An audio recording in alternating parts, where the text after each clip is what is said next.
Voilà, on est parti pour une nouvelle vidéo. Je vous dirais même pas peur, parce que les gens ne se disent pas tiens Bernard, est-ce que tu as peur avant de faire une vidéo? Pas du tout, au contraire, c'est un moment merveilleux de communication. Et puis je le dis volontairement, cette expression même pas peur, dans la mesure où c'est un sujet qu'on va aborder aujourd'hui, la peur. Alors il est évident que elle est perturbatrice complète de nos vies depuis le début de nos vies, et on va en parler en étapes successives. J'ai souvent des gens qui viennent me dire Bernard, écoute, moi j'ai vraiment l'impression que je suis complètement bloqué dans ma vie, je peux plus avancer, c'est paralysant, c'est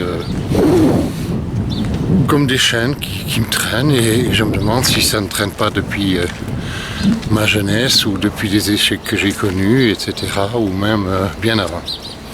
Et en fait oui, on l'a dit, je vous rappelle ces vidéos sur la mémoire, notre mémoire n'a rien oublié depuis notre conception, et donc reprenons simplement le fait que nous savons tout de ce moment de vie où nous avons choisi ce que nous sommes, et donc la peur, les premières peut-être que nous avons connues, seraient bien les peurs de simplement le fait que la maman a eu peur d'annoncer ou de reconnaître elle-même qu'elle était à nouveau enceinte. Donc elle s'est dit, oh là là là, quelle catastrophe, comment est-ce que je vais annoncer ça à mon mari, etc. Ou bien lui était peut-être pas prêt à ce qu'il y ait encore un môme qui arrive. Donc il y a déjà des peurs, et l'enfant le sait, l'a marqué en lui, et on a parfois même marqué son corps comme pour mettre une sorte de révolte et pour dire non, non, non, non, ça va pas se passer comme ça, moi je suis au courant, je vais vous mener la vie un petit peu autrement que ce que vous pensez, puisque vous ne m'acceptez pas, et bien moi je vais vous le faire comprendre. Et puis il y a aussi des mamans, et on le respectera profondément, qui ont entendu 1000 fois qu'il y avait eu des problèmes avec les enfants dans la famille lors des accouchements, et donc cette peur a été transmise intergénérationnelle. On dira après que c'est peut-être un élément perturbateur, on sera vite pour dire que voilà, c'est génétique ou autre. Moi je dis attention, réfléchissons, si on l'entend depuis le début de notre vie, ben c'est sûr, regardez l'histoire que je racontais de la luxation du bassin, eh bien oui, je vais naître avec une luxation du bassin, où ma maman ne sera pas accouchée parce qu'une fille de la famille n'a pu accoucher, ou le médecin a décidé que ce serait une césarienne parce qu'il a peur que, vu la taille de la personne, ça n'aille pas, et donc que ça pose un problème à l'accouchement. C'est peut-être très gentil, mais ça pourra peut-être avoir beaucoup de conséquences sur l'enfant et dans sa vie plus tard qu'on ne parvient pas à détecter non plus. Donc voilà déjà les premiers éléments. Il y a certains moments aussi, mais c'est cette retransmission de données toujours perpétuellement là, de ces éléments, de gens qui viennent dire « Oh oui, ma fille, mais tu vas voir, moi j'en ai bavé, j'ai mis 15 heures avant d'accoucher, tu verras, c'est pas une partie de rigolade, vous arrivez à la maternité, c'est la même chose qui est racontée. Ah non, mesdames, on n'est pas ici pour rire, vous allez en baver. » Et voilà, on vient remettre les peurs ancestrales ou autres comme si c'était un règlement de compte, ou comme si on avait à le subir profondément.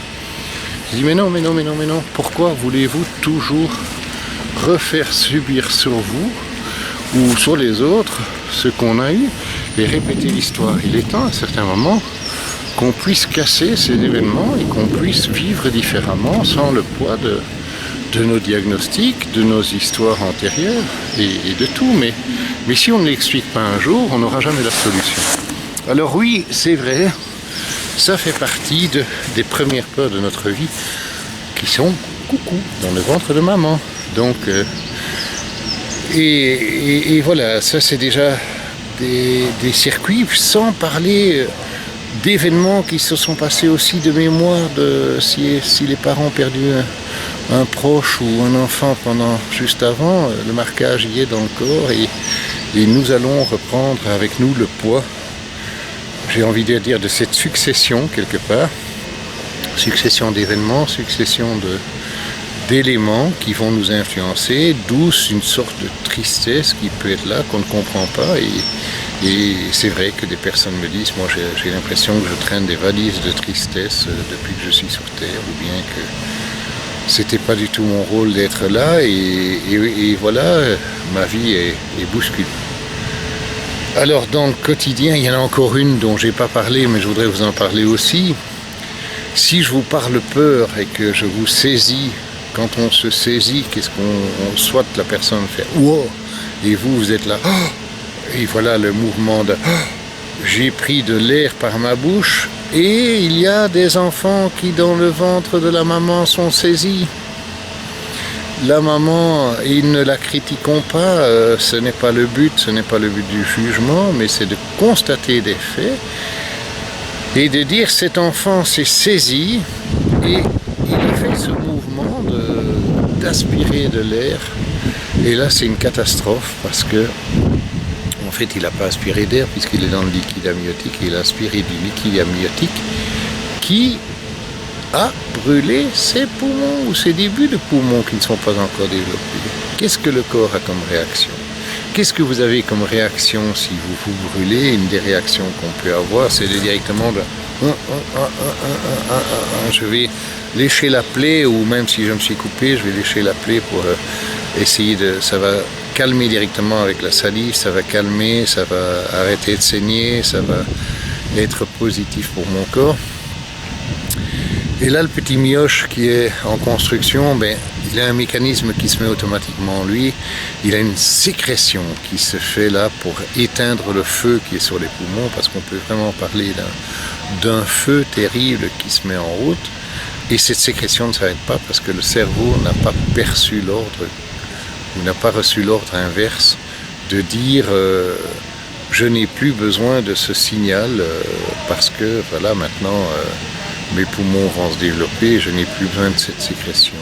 Et on dira la maladie, je dirais presque entre guillemets, sans vouloir choquer les enfants qui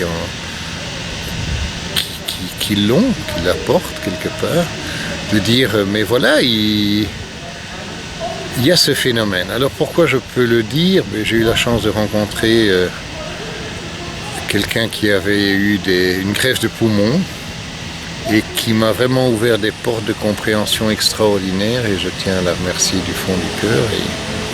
Et elle n'est plus là, je le sais, mais on est un lien qui reste.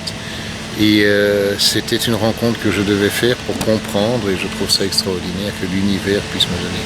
Et c'est sûr que si la maman a vécu un événement comme ça, et que dans une grossesse suivante, elle a un même comportement de peur elle-même, et bien voilà, l'enfant va de nouveau avoir ce phénomène, et on va dire que c'est génétique, etc. Oui, certainement, il y a des enclenchements qui sont marqués dans le corps, et que voilà, s'ils sont indéniables, comme une hernie discale, etc., mais c'est pas pour ça qu'ils peuvent pas partir. Bon, j'ai aussi eu la chance de rencontrer un enfant qui était brûlé à la naissance, qu'on a vu qu'il avait avalé du liquide amniotique, puisque il y en avait encore dans sa bouche, et donc cet enfant était brûlé, était nourri par une pompe depuis des mois, et puis tout ça a passé dès qu'on a mis de l'énergie et que on a pu enlever cette brûlure terrible qui était là dans son œsophage, enfin je ne veux pas décrire les noms, j'aime pas les noms scientifiques ou les noms du corps, mais de dire voilà, elle est brûlée dans sa bouche, dans tout, pour que voilà, elle peut plus manger. Donc on la nourrit par gavage, parce qu'elle est incapable de prendre un biberon ou de manger, en pensant aussi sans doute que tout ce qu'on lui donne est aussi brûlant que ce qu'il a été le premier contact de liquide qui est venu dans sa bouche à sa naissance. Donc elle ne peut pas imaginer manger autre chose, et elle va le refuser complètement. Voilà. Ça, c'était les peurs, on va dire, dans le ventre. Et encore une dernière, c'est la maman qui tombe et l'enfant qui se retient, qui sent la chute, parce qu'il sait plein de choses dans le ventre de la maman. Et quand il se protège, qu'est-ce qu'il fait? Il met ses mains, et en même temps, il met ses pieds qui deviennent incurvés, qui font des pieds beaux. Mais ces pieds beaux pourraient très bien, par après, se remettre en bonne position. Mais on doit pouvoir expliquer, remercier le corps de ce qu'il a fait de ce moment de protection. Et ça, c'est vraiment mon boulot d'aller, je suis bien l'accordeur du corps à ce niveau-là, pour aller comprendre très très loin ce qui s'est passé dans des situations et permettre, si la personne souhaite, je dis bien si la personne souhaite, et n'a plus besoin de ces signaux de communication, de dire voilà, maintenant c'est fini, je n'ai plus besoin de ça, c'est merveilleux.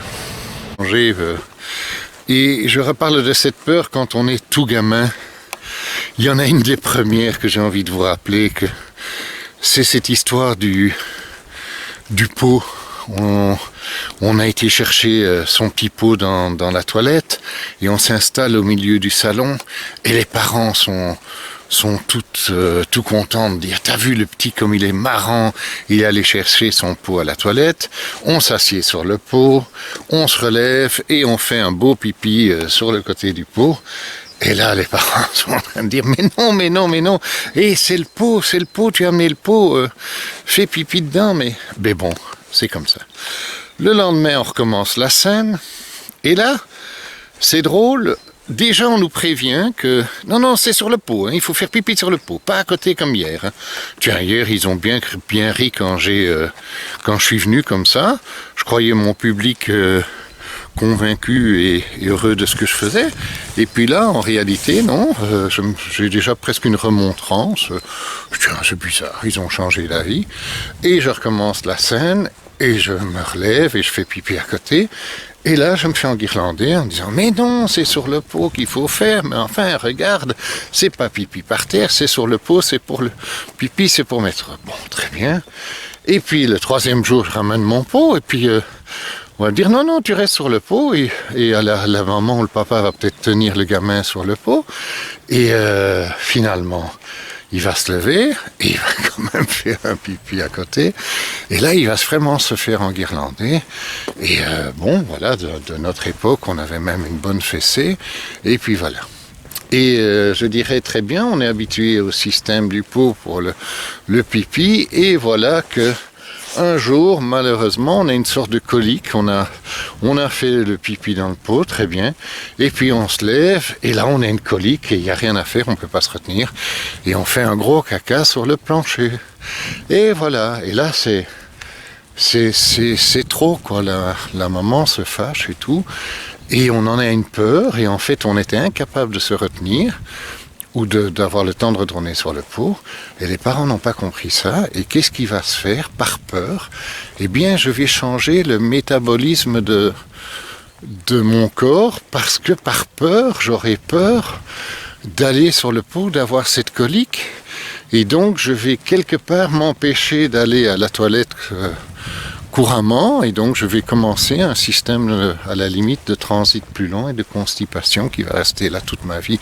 Donc je dis parfois aux parents, oui c'est une étape d'apprentissage de propreté, mais soyons vigilants aussi de ne pas, ou de comprendre que l'enfant peut avoir une colique subite et qu'à cet âge-là il ne sait pas l'exprimer, et donc voilà. Et par peur, eh bien, toute ma vie, je pourrais avoir un transit qui pose problème. Alors, ça c'en est une. Il y en a certainement d'autres quand on est petit. Et tout au long de notre vie, on va avoir des peurs. Les parents ont peur.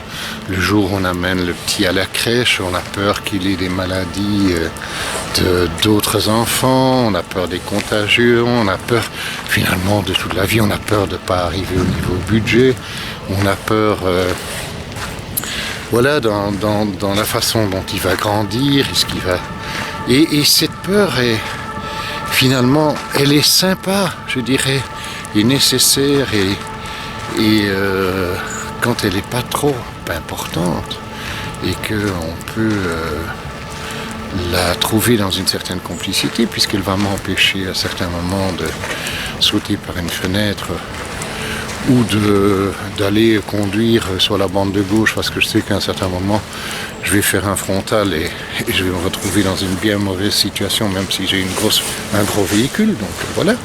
Donc ça, c'est des peurs qui sont un petit peu des garde-fous.